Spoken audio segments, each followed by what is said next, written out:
So I appreciate everyone being here today.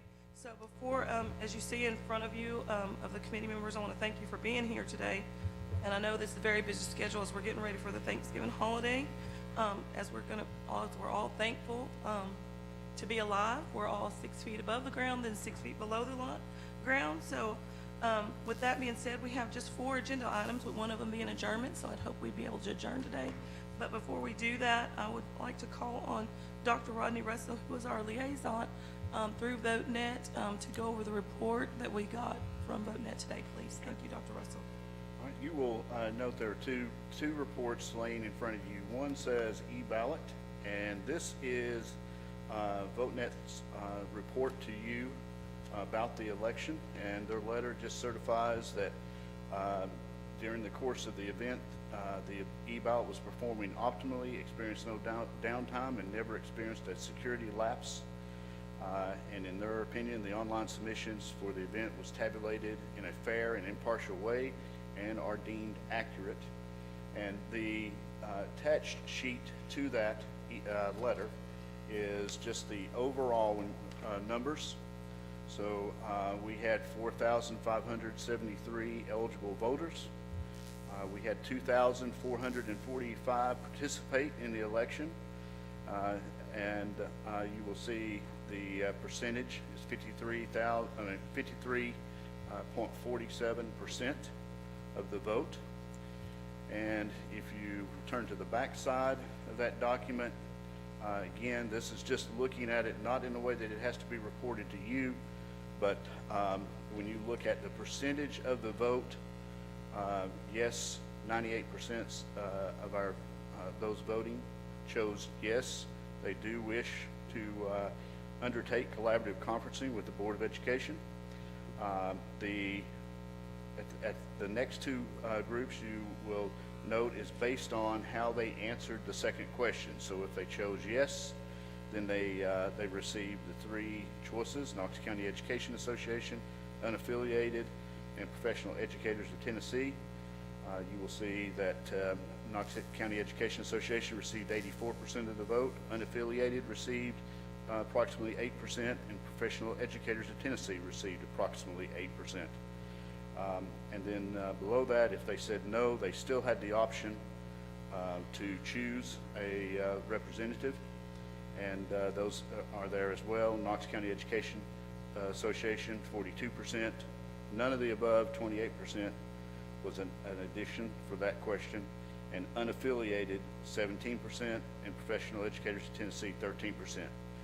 That is the report from VoteNet. The next document I'd like for you to look at gives it to you in the way that the law requires, and this one is, for me, the numbers will be the same. The only difference is I've given it to you as how we have to look at it. So on the question of shall the professional employees of this LEA undertake collaborative conferencing with the Board of Education? With that, you had to receive yes equivalent to it had to be a majority of eligible voters. So we had to look at the total ballot and look to be 50 plus 1. And you will note that there were 2,392 votes cast. Percent of eligible voters, that would be 52%. So collaborative conferencing passes the professional educators. They do wish to undertake collaborative conferencing. There were 53 no votes cast, actually less than 1%. Below, it combines the numbers for the selection of the representation. In that column, they had to have at least 15% of the vote to have at least 1 seat on the collaborative conferencing panel. So Knox County Education Association received 2,034 votes. That is 83% of the vote. Professional Educators of Tennessee received 191. That was 8%. Unaffiliated received 202. It as well was approximately 8%. Then none of the above received 15, and that's less than 1%. Those are the vote totals. I submit this to the question committee as and to let you know, there was nothing, no irregular events. We did have a couple of people that we added to the ballot. Actually, we had 4 people that we added to the roster after the election began, and that was the finding that we had left, that they had simply been left off. So that we had a position of technical, technician, teacher. It would be building level, a person that not only serves as educator, teacher, teaches children, but I think they also support in keeping computers operating optimally, and that kind of role. There were 3 of those folks that were left off mistakenly, and so they were put back on. And then one teacher, or one educator that was mislabeled just in the database, and she completed a form requesting that her status be changed. And when that was reviewed, it was determined that she was in a class of the educators that was able to vote, were participating in the election, and we put her in. So those 4 were added. But other than that, there's nothing irregular that happened in this election. Thank you, Dr. Russell.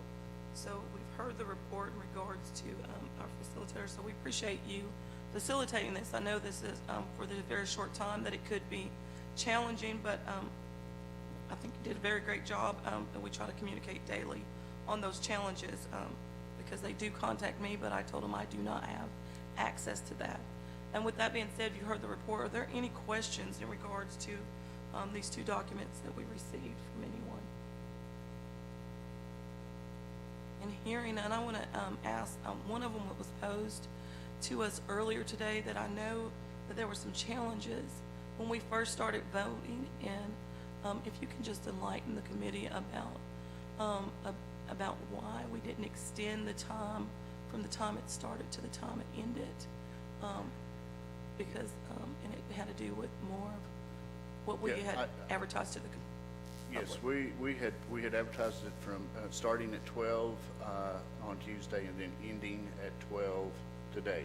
We got about an hour delay in that start. I felt like to change the ending date, it would have taken action from.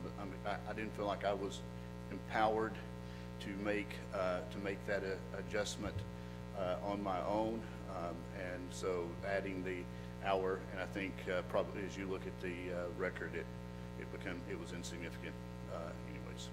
We appreciate that. Okay, you saying that at the beginning, I'm sorry, Madam Chair. So you're saying at the very beginning it was an hour late getting out there?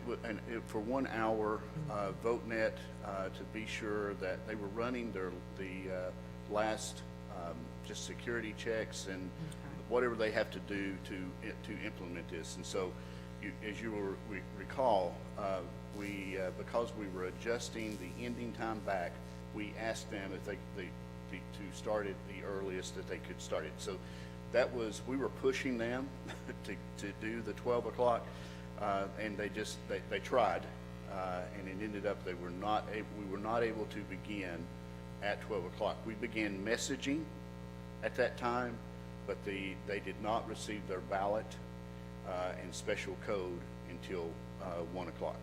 And they still had a week though to get the vote. Yes, yes, and there was, from that point forward, there was no interruptions or anything that occurred. Thank you. Thank you. So I'm going to reiterate what Dr. Russell stated, that when we first had that contract that was brought to us, we were actually supposed to start on a Wednesday and end on a Tuesday of 7 days. And so per the committee's request, we asked it to start as if we could as early as Monday, if I'm correct, Dr. Russell, but they could not start Monday. And we asked them again, as he stated, that if they could start on Tuesday at 12 noon. We asked them at 7 o'clock in the morning on Tuesday. And again, they weren't prepared to do that as they were going through the security. And then so there was some challenges because we were anticipating that as I talked with them as being the chair, if somebody was to had voted before that 12 o'clock time, they would have been able to multiple. I mean, like, it would have not been secure.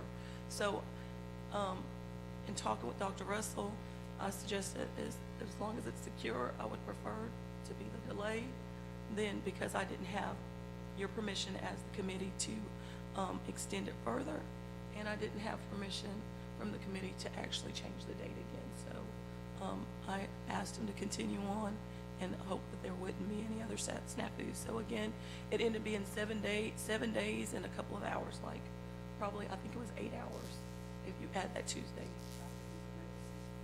Okay, thank you for that. There are no other questions in regards to that? So I will entertain a motion to accept the poll results from e-ballot, to certify and to ratify these ballots. It's been moved by Robert Mitchell, seconded by Jennifer Owen. Are there any questions? Hearing none, all in favor say aye. Aye. Any opposers? The ayes have it. So again, I appreciate it. Is there any other business that, as item number 3, is there any other business that we need to bring before the committee, Dr. Russell, in our next steps, or do we have any other duties as a special questioning committee? The committee has completed all of their tasks. Thank you so very much. So again, I personally thank each and every one of you for serving today. As is always a quick process. It was only like 8 days, but this is set by the law. And again, all I can say is just thank you. Thank you for Superintendent Thomas for sitting in, and thank you for Knox County Law Office sitting in with us to make sure that we're all on the same track. Because if we do something wrong, then he will tell us before we leave. Am I correct, right? Thank you so very much.